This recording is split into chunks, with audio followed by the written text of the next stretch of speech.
durante o dia estava fazendo faxina e as crianças estavam na escola, na creche, mas à noite eu trabalhava à noite, às vezes até meia-noite, 1 hora da manhã. Trabalhei bastante com angolanas e eu levava meus filhos, né? E depois voltava com o carrinho. Então, quando eu me deparei com uma mulher, né, uma mulher sozinha, com 3 crianças menores de 7 anos, cuidando, não deixando, morria de medo de me denunciarem, de conselho tutelar bater, de tirarem meus filhos de mim, né? E quando eu vi esse cenário, eu disse: puxa vida, eu sou especial, porque eu estou conseguindo cuidar de mim e de 3 crianças. Mas não era tão fácil assim, né? Porque o julgamento vinha, o preconceito vinha, e principalmente quando você ia trabalhar em alguns lares por você não ter marido, né? A desconfiança de patroas e assim por diante, mas estava aí. Então foi o primeiro momento que eu renasci.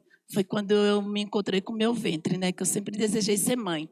E eu disse: olha, não tenho marido, mas eu tenho condições realmente de cuidar dos meus filhos. E sempre com muito caráter, né? Com muita responsabilidade. Sempre falando para eles que tudo era possível. Na minha casa nunca teve, não acredita, Valéria? Mãe, posso usar droga? Lógico que pode. Por que não pode? Mãe, eu posso me prostituir? Lógico que pode. Por que não pode? Só que há consequências para isso.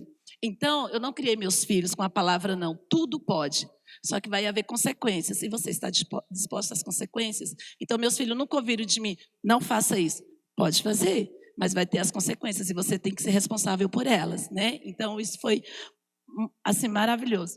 E o segundo passo, né, que agora envolve toda a outra parte, que é o meu agradecimento junto com a ONG Gabriel, o Quebrado em Movimento, foi quando chegou o luto.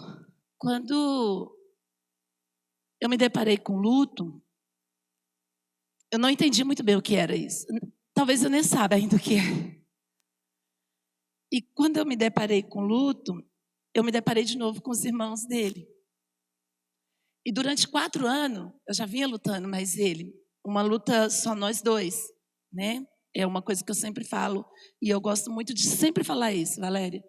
No dia que eu enterrei meu filho, eu olhei para ele no caixão e disse: obrigado por você ter me escolhido para viver tudo que você viveu junto com você. Ele não me tirou o direito de lutar, sabe?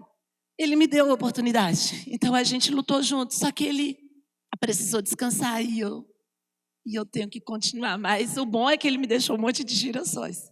E quando o luto chegou, eu me deparei com um cenário que eu nunca tinha visto. Eu comecei a sentir vontade de comer coisas que eu não gostava.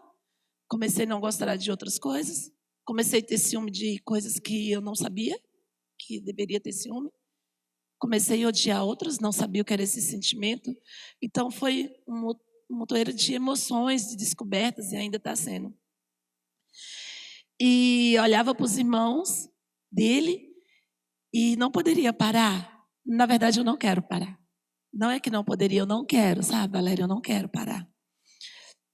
E com 10 dias, como eu já falei, né, eu tenho uma espiritualidade e o ser que eu acredito que é Deus, ele disse para me construir a ONG. E ali começou toda a história.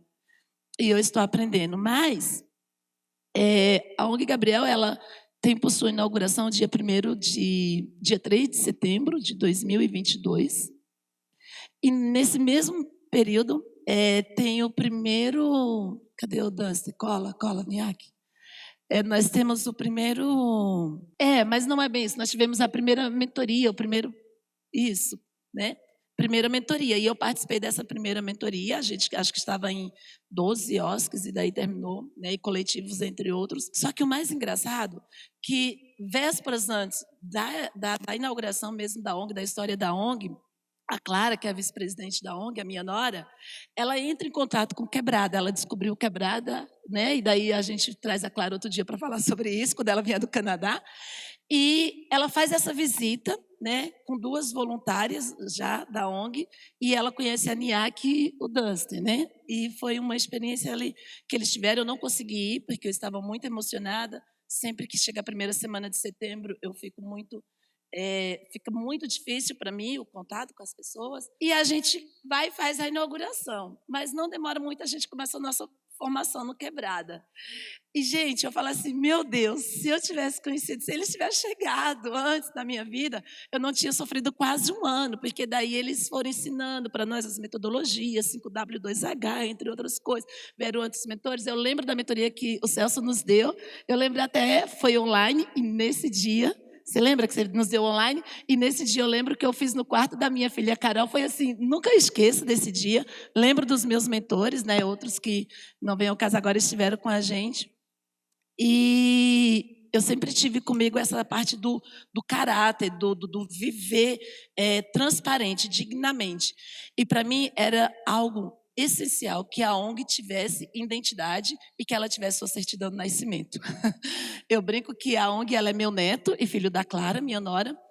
E quando eu converso e quando eu começo a entender o que o Quebrada estava querendo nos dar, né, o que ela queria nos ensinar, o que ela queria nos entregar, a NIAC sempre com muita paciência, porque eu sou uma mulher nordestina, eu sou uma mulher que eu sei cuidar de cabelo e de filho. Então, esse mundo da tecnologia, esse mundo do digital não era minha área, estou aprendendo.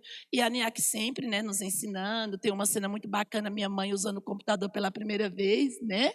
E aquilo tudo muito lindo. E eu começo a entender que a ONG, ela de fato, ela teria uma identidade, ela teria uma certidão de nascimento. E daí existe o Capital Semente, que é 3.500, e a gente fez a prestação de conta bonitinho.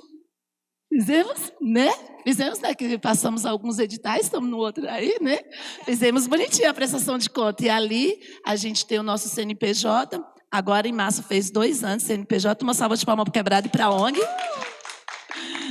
Então, a partir desse documento, a partir desse CNPJ, aí a gente começou a poder se inscrever para os editais, começou a entrar uns dinheirinhos, uns negocinhos bons, para a gente poder desenvolver o nosso rolê na comunidade e falar de saúde mental.